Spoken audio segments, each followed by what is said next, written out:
the one that came up with the information that Kennedy Jr. was going to announce August 1st, 99, that he was going to run for president. It was a Kennedy family secret. They condemned him because they said the Secret Service cannot protect you. And in defiance of the family, John F. Kennedy Jr. planned to run for president. One mistake. He confided the secret to the Gore campaign, and I verified that.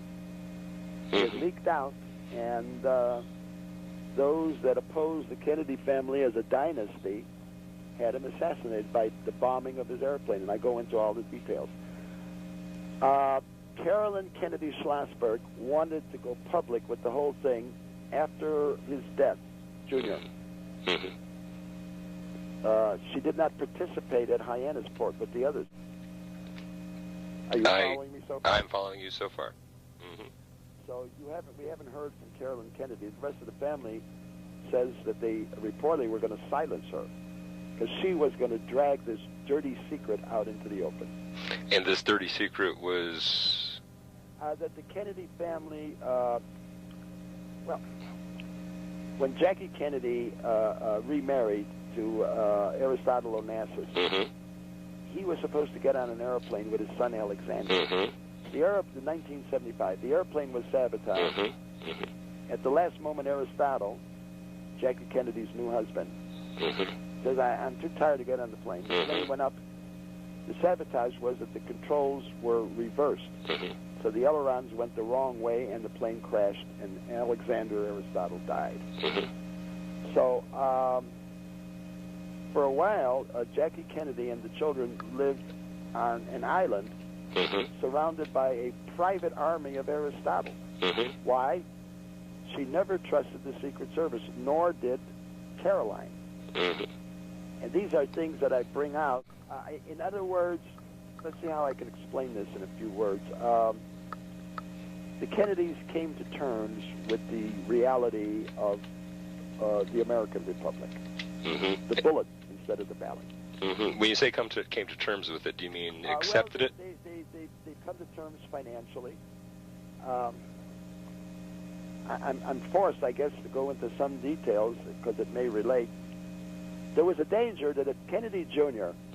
ran for president, despite what he may say publicly, but in his heart of hearts, he would be pledged to revenge his father, to find out exactly who was in the cabal that blew out his father's brains in an open car in Dallas.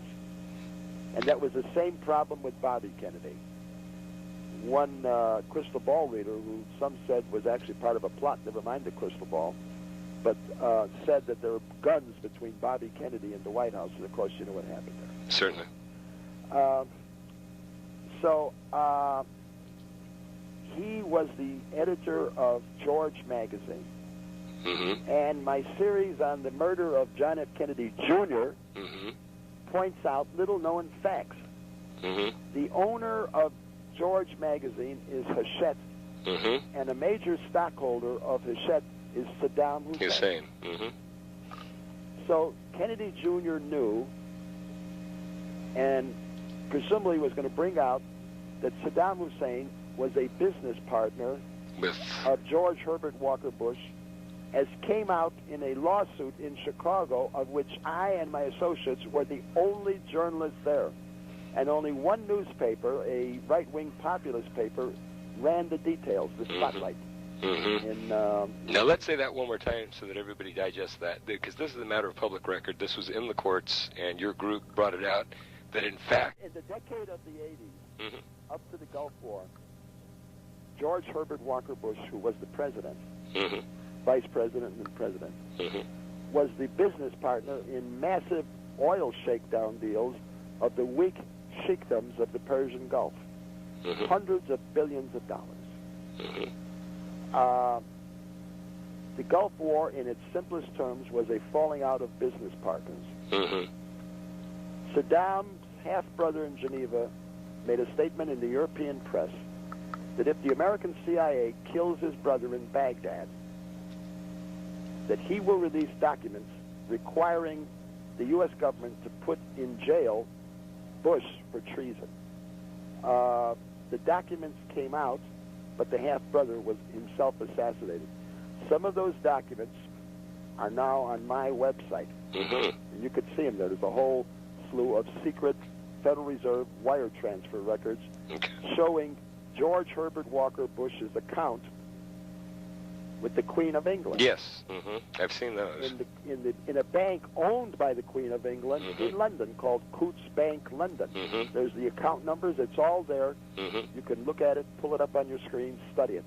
There's no way I can summarize that in a few words other than to say that is part of the documents that Saddam Hussein's half-brother threatened to release in order to put George Herbert Walker Bush in prison for treason. Okay? Now, why is this pertinent? Because Kennedy Jr. undertook to be the editor of George magazine on a contract with Hussein that expired in December '99. And he was threatening on the week before he was murdered by a bombed airplane to bring out this open secret that his boss was Saddam Hussein in business with Bush and were threatening to shut down the magazine because it was losing money. You see the point? Certainly. Now, the Kennedy family tightly kept the secret that Jr. intended to announce August 1st, '99, that he was running for president. Of course, he didn't live to it. If I'm not mistaken, he did meet with some folks, in fact, in your town there, I believe about a week to 10 days before the crash. Right. There was a lot. If I start going into all the details, we'll use up all the time just with that. I have a 4-part series about the murder of Jr., including a suppressed FBI document that goes into it, which was not supposed to be released for 30 years. The FBI became aware that I had their documents. They announced to the press 48 hours later that there was a threat against the FBI headquarters in Washington. They didn't say by whom. And that they're closing their headquarters to all public visits. Nobody has been able to refute the details that are in Part 4 of my series on the murder of... the series is called What Happened to America's Golden Boy. Part 4 is a transcript of some of the details from the FBI secret report, which was not to be released for 30 years, but it was. I got it. It's there. It's posted. It's kind of interesting. Any ideas of, other than the obvious, what possible reason there could be that we haven't seen any photos of the wreckage or any film footage of the wreckage? Or because it showed the tail blown off. Well, yeah, it was kind of the obvious answer. Any idea of what kind of an excuse would be proffered? They didn't give any excuse. And we don't require one, do we? They put out a bunch of fake stories that the weather was bad, blah, blah, all kinds of fraudulent stories. A video of a major station in Boston that says that Junior had, by radio, informed the airfield that he's coming in for a landing. And UPI ran a story about it, and it was both suppressed, even though that television station on the air interviewed a federal government official from the FAA about the thing. We have the video of the original thing that went on, I believe it was Channel 5 in Boston. And we're probably going to put something on our television show with that video to show that the government and the mass media lied. They lied. As to, notice, here's a few details. Some of the old-timers in the Los Angeles police were tied to the American CIA. And by 1994, some of them were still there. Why do I bring this up? Because they are the ones in the L.A. police running drugs. Up the murder of Bobby Kennedy, the second gun. And they were there to put false information into the record about O.J. Simpson. Wow. Oh, yeah. Now that's a very... Well, in a way, it's routine information. All you got to do is check who were the police officials that worked on the Bobby Kennedy cover-up in '68. And then notice that some of them were still there in '94, and they were the key people on the O.J. Simpson thing. That's a fascinating now, connection. Some may say, well, that's an irrelevant detail. Well, to my mind, it's a relevant detail. But, all right, but why do I bring it up? Because Bobby Kennedy clearly, in his heart of hearts, would have had a position that if elected, he would get to the bottom of the cabal that murdered his dear brother. Mm-hmm. And, likewise, Kennedy's surviving son, John F. Kennedy Jr., mm-hmm. in his heart of hearts, was bound, I am convinced, was bound at some point to bring out about the cabal that murdered his father. Mm-hmm. It would be a natural feeling. Mm-hmm. It would be unnatural for him, mm-hmm. if he got into high office, not to use his position to bring out what happened to his father and his uncle Bobby. I mean, is there something illogical about that, or what? No, that's not even a stretch.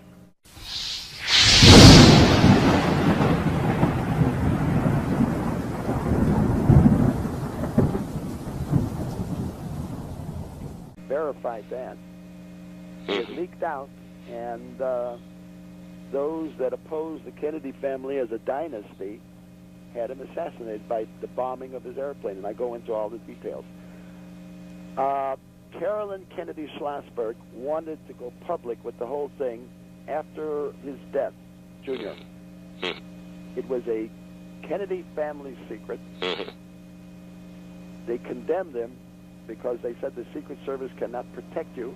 And in defiance of the family, John F. Kennedy Jr. planned to run for president. One mistake. He confided the secret to the Gore campaign, and I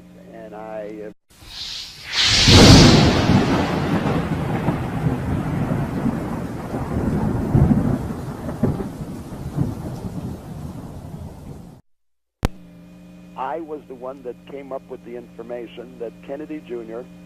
was going to announce August 1st, 99, that he was going to run for president. She did not participate at Hyannisport with the others. Are you following me so far? I'm following you so far. So we haven't heard from Carolyn Kennedy. The rest of the family says that they reportedly were going to silence her because she was going to drag this dirty secret out into the open. And this dirty secret was?